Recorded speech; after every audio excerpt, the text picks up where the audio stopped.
Hello guys, स्वागत है आपका। तो गाइस, डॉक्टर स्ट्रेंज और आयरन मैन दोनों की ही दाढ़ी काफ़ी एक जैसी है, मगर दोनों कैरेक्टर्स टोटली अलग सुपर हीरोज है। जहां डॉक्टर स्ट्रेंज मैजिक के ऊपर अपनी हीरोगिरी दिखाते हैं और आयरन मैन साइंस और टेक्नोलॉजी के साथ। आज मैं दोनों को ही आपस में कंपेयर करूंगा कुछ ज़रूरी और नीडेड फीट्स या फिर पावर और एबिलिटीज़ के बेसिस में। गाइस, चलिए अब इस वीडियो को शुरू करते हैं। सबसे पहले बात करते हैं डॉक्टर स्ट्रेंज के बारे में। गाइस, डॉक्टर स्ट्रेंज एक बेहतरीन न्यूरो सर्जन रह चुका है जो अपने एक्सीडेंट के बाद कमर ताज में जाकर एंशियंट वन से एंशियंट मैजिक और मिस्टिक आर्ट सीख चुका है, जहां उसने एल्ड्रिच मैजिक के थ्रू स्पेल कास्ट करना, पोर्टल क्रिएट करना सीखा, जहां पोर्टल क्रिएट करके थॉर और लोकी को भी ओडिन के पास पहुंचा देता है, या फिर खुद को और सभी टाइटन में फंसे हीरोज़ को वहां से सीधे एवेंजर्स फैसिलिटी टेलीपोर्ट करता है एंड गेम में। इन्हीं पोर्टल्स, जिसे स्लिंग रिंग्स कहा जाता है, डॉक्टर स्ट्रेंज इनके थ्रू मल्टीवर्स में भी ट्रैवल कर सकता है या फिर किसी को भी एक डायमेंशन में कैद कर सकता है, जैसे कि लोकी को करके रखा था, जो खुद बोलता है कि मैं कब से सेम जगह में बस गिर रहा हूँ।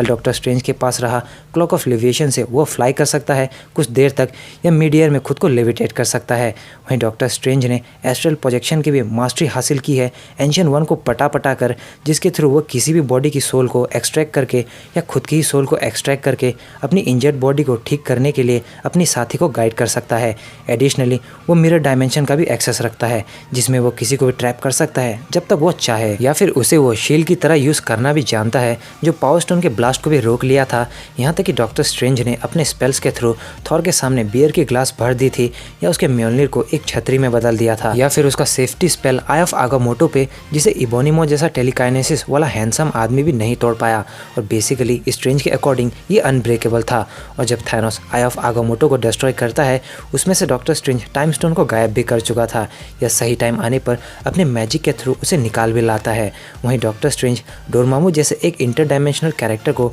टाइम लूप में हमेशा के लिए टाइम स्टोन के थ्रू कैद कर चुका था, और जब डोरमामू की फट गई और वो बोर हो गया, तब डॉक्टर स्ट्रेंज ने उसके साथ बार्गेनिंग करके काइसिलियस और उसके जीलोड्स या फिर खुद डोरमामू को अर्थ से जाने पर मजबूर किया, जो बहुत पावरफुल और स्मार्ट ट्रिक था। सारे डॉक्टर स्ट्रेंज ने टाइम स्टोन के थ्रू 14,605 फ्यूचर पॉसिबिलिटीज़ देखी है, और सही टाइम आने पर एंड गेम में आयरन मैन को इशारा करके थैनोस को बीट करवाया। वैसे ही डॉक्टर स्ट्रेंज टाइम स्टोन के साथ तो पॉसिबली एक अनबीटेबल कैरेक्टर है, क्योंकि इसके through doctor strange past present future किसी को भी मैनिपुलेट कर सकते हैं, या फिर फ्लो ऑफ टाइम को स्टॉप करना या स्पीड को कम करना, कुछ भी जो उसके मन में आए। वैसे ही doctor strange crimson bands of Cyttorak create करके थैनोस के इन्फिनिटी गॉन्टलेट वाले हाथों को बंद करने से रोकता है। एडिशनली इमेजेस ऑफ इकॉन, जो थैनोस को कुछ पल के लिए कंफ्यूजिंग करने के लिए काफ़ी था, अपने ढेरों जेरोक्स कॉपीज बनाकर, या फिर स्वॉर्ड ऑफ विशांति, जो 3 गॉड्स के पावर्स का कम्बिनेशन है, जो सॉर्सरर सुप्रीम के लिए सपोर्टर है, और ये फाइटिंग अटैक, जो बोल्ट्स ऑफ बेल्थैक है,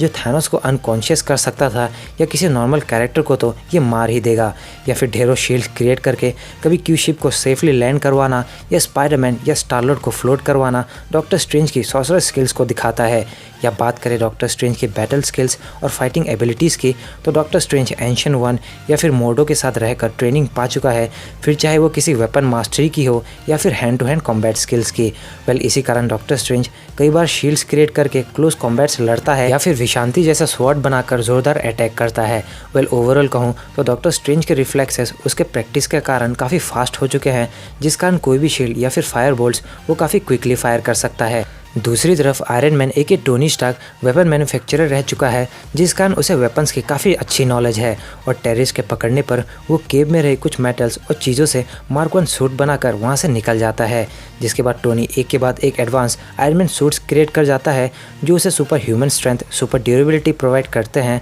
हर एक एडवांस और नए आयरन मैन सूट के साथ उसकी स्ट्रेंथ और ड्यूरेबिलिटी भी दोनों ही अपग्रेड हो जाती है, और वो जेट स्पीड में भी फ्लाई कर सकता है। जहाँ आयरन मैन के पास आयरन लीजियन जैसी आर्मी थी, जो आयरन मैन के कहने पर किलियन की एक्सट्रीमिस्ट आर्मी से लड़ने पल भर में ही आ गई। जहां हर एक सूट एक स्पेसिफिक फंक्शन रखता है, वैसे ही उसके मार्क 46 आर्मर में एडवांस कॉम्बैट मोड था, जो कैप्टन के hand to hand combat skills को रिकॉर्ड करके उसे बीट कर देता है, और उसके यूनिबीम, जो नोविग्रेड को डिस्ट्रॉय करने में या फिर बकी के मेटल आर्म को भी डिस्ट्रॉय कर चुका है। वहीं उसके रिपल्सर ब्लास्ट, जो एक्सट्रीम हीट्स कर सकते हैं, जो आयरन मैन ने थॉर के ऊपर यूज़ किया है या फिर लोकी के ऊपर। यहाँ तक कि अपने रिपल्सर बीम के थ्रू उसने विजन और और थॉर की हेल्प करी अल्ट्रॉन के बॉडी को डिस्ट्रॉय करने में। एडिशनली आयरन मैन के सूट्स में ढेरों मिसाइल्स और बुलेट्स भी मौजूद है। वहीं उसके मार्क 6 के लेजर्स जो विप्लैश के भेजे ड्रोन्स को अपने एक ही बीम से खत्म कर चुके हैं, या फिर उसका मार्क 50 सूट के लेजर्स जो इबोनिमो की शिप को भी कट कर चुका है, या फिर मार्क 85 का एडवांस लेजर सिस्टम जो इस वॉल्ट को चीर देता है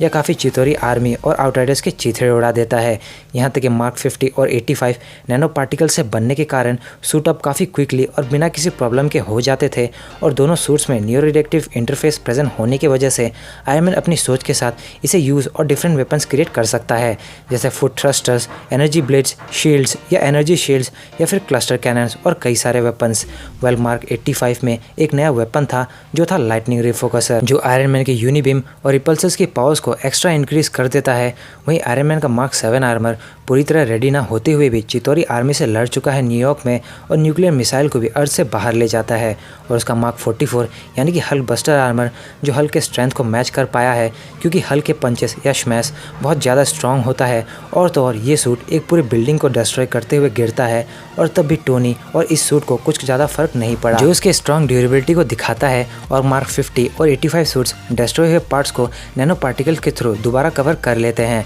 जो बहुत ही इंप्रेसिव है। वैसे ही मेडिकल स्प्रे जो उसके इस घाव को हील करता है, या फिर स्मार्ट हल्क को मिले इन्फिनिटी स्टोन्स के घाव को भी बहुत हद तक कम कर पाया, जहाँ इन्फिनिटी स्टोन्स मार्वल यूनिवर्स के सबसे पावरफुल एलिमेंट्स है। या फिर मार्क 85 की ड्यूरेबिलिटी इतनी अच्छी थी कि ये 6 इन्फिनिटी स्टोन्स को होल्ड कर पाया, और स्नैप के बाद भी टोनी को कुछ मोमेंट्स के लिए ये जिंदा रख पाया। यहाँ तक कि टोनी ने विजन और अल्ट्रॉन को बनाने के साथ स्पाइडरमैन के सूट्स को भी बनाए हैं, और वार मशीन के सूट को भी। वैसे ही टोनी ने जारविस, फ्राइडे, एडिथ, वेरोनिका और कई सारे आर्टिफिशियल इंटेलिजेंस बनाए हैं, जो पूरी तरह से टोनी के कामों को काफ़ी फास्ट और एक्यूरेट करने में हेल्प करते हैं, या फिर मल्टीटास्किंग में भी। और टोनी ने टाइम स्पेस GPS बना दिया एंड गेम में, जो किसी भी टाइम में एग्जैक्टली और सेफली किसी भी कैरेक्टर को ले जाता है, जिससे कि टाइम ट्रेवल काफ़ी एक्यूरेट और सेफ हो गया। सो गाइस अब बात करते हैं रिजल्ट्स की। तो गाइस ये डिपेंड करता है कुछ सिचुएशंस पर, जैसे कि डॉक्टर स्ट्रेंज टाइम स्टोन के साथ आयरन मैन के अगेंस्ट क्लियरली विनर होगा, क्योंकि टाइम स्टोन डॉक्टर स्ट्रेंज को हर एक पॉसिबिलिटी दिखाने के साथ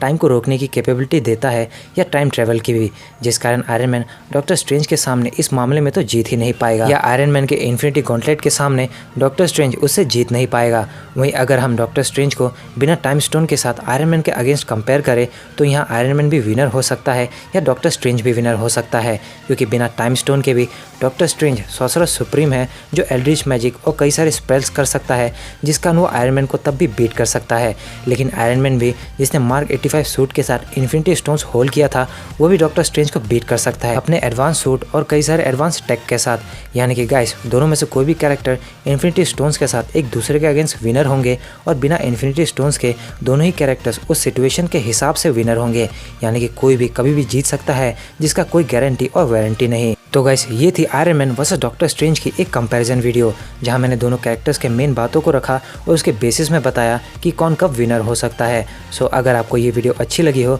तो इस वीडियो को लाइक और शेयर करें, साथ ही कमेंट करके बताएं इन दोनों कैरेक्टर्स में से कौन विनर है आपके हिसाब से। और ऐसे ही ऑसम और इंटरेस्टिंग वीडियोस देखने के लिए हमारे चैनल को सब्सक्राइब करके बेल आइकन को ज़रूर प्रेस करें। और आयरन मैन के टॉप 10 इन्वेंशंस जानने के लिए लेफ्ट वाली वीडियो देखें, और आयरन मैन वर्सेस शूरी की कंपैरिजन देखने के लिए राइट वाली वीडियो देखें। तो गाइस मिलते हैं बहुत जल्द अगली वीडियो में। This is your captain signing off. Take care, bye bye.